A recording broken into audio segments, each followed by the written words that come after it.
Le Parc national de la Jacques-Cartier fête ses 40 ans et il a accueilli dans la dernière année des centaines de milliers de visiteurs.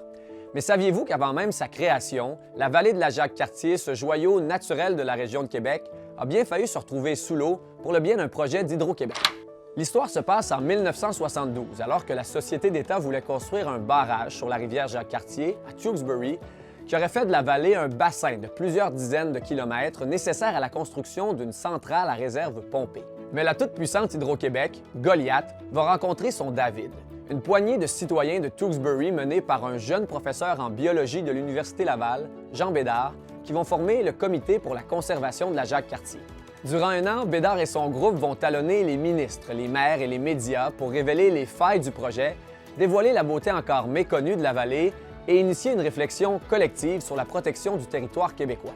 Et contre toute attente, ils vont finir par faire reculer Hydro-Québec.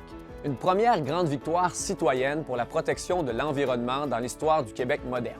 Une victoire qui va mettre la table à la création du réseau des parcs nationaux du Québec tel qu'on le connaît aujourd'hui.